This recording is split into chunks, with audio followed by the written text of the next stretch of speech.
What's up, YouTubers? It's me, Johnny. I'm in Shela, Guatemala right now. I just got like an email from someone suggesting they can't leave the United States. That's news to me. I don't think that's happening. And they're like asking me how to leave the USA. I just had two friends of mine leave, I think, a week or two ago. They're in Uruguay. And if for some reason you can't fly out of the airport without a vaccine, then all you have to do is just cross over into Mexico and fly out of Mexico. I would also add too, if you want to get creative a little bit, just as an example, my doctor here, she refuses to get the vaccine. She does not have the vaccine. And here in Latin America, like in Mexico, Guatemala, you can just go down to your local doctor and have them issue a vaccine card so you can travel. I'm not sure how much longer you'll be able to do that and get away with that. I'm just saying that's what sometimes people do. So what I would do if I was really, really worried about it, I would leave. I would check out, like, I think there's still some places where you can just basically get in, you can get into the airport without the vaccine. And correct me if I'm wrong, put it in the comments, and then you can fly to Mexico, and then from Mexico you just see what the requirements are to wherever you're going. There's a lot of places you can't go, but there's a lot of places you can. I would just add there's a lot of places you can go where, like, it may say you need a vaccine to enter, like any of the airports, but if you cross any land borders, you can cross in that way. Things are more flexible there. The other point I would add is an acquaintance.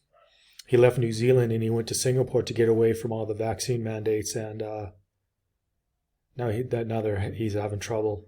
He can't go anywhere without the vaccine. That's my point with quite a few of these Asian countries and some of the European ones, and I think Israel.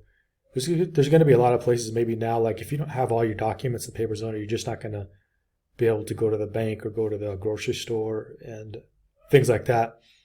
And all I can say or add is you have to decide right now what you're going to do if you're going to like do anything, because the noose is tightening. I'm not sure it's really going to tighten much more because I think the politics are probably changing a little bit in the United States.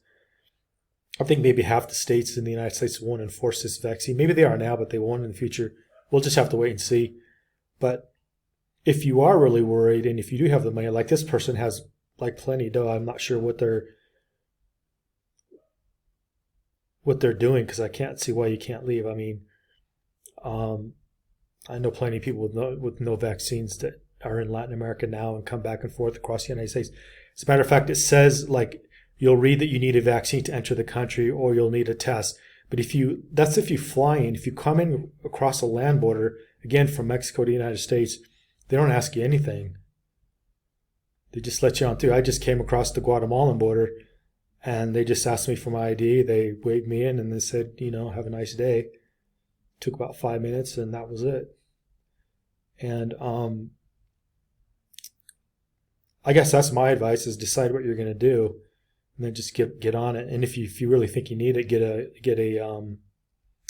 a residency somewhere so you have someplace you can like legally live and do business. So you have some breathing space to make your next move if that concerns you or something to worry about. There's still plenty of people here just living on visa runs. I think visa runs are still kind of a pain in the neck, and with COVID and stuff like that, I don't know if I'd really want to count on it. But this is controversial. One of my friends, Jose, he's like, he pretty much says you can live in Mexico without any paper. I tend to agree with him. Other people think you can't. Anyways, I know people in both Mexico and Guatemala didn't have no papers or nothing. So, anyways, I'm gonna upload this video. Leave a comment if it's true you can't leave out of a major U.S. airport without the vaccine, because my two friends just did. So if they did and they broke that rule, then I know what they did. I won't really share it here, but I know what they did. But I want to be clear on that, because if you listen to the news, you'll see you need a vaccine or you need, I think, a test to get in.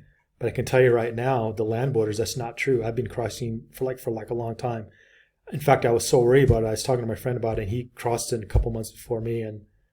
And as long as you cross through a land border, none of these things Unfortunately, even on the U.S. side, I'm saying they don't ask for a vaccine card or a test, you know. And I know both Canadians and Americans doing that. So that's why I know with all this mixed information out there, it gets kind of tough to understand what's really going on. So it's always helpful if someone leaves a comment on what happened to them. Anyways, like, share, leave a comment, and tell me what you think about leaving the U.S. if you think it's going to get more difficult in the future.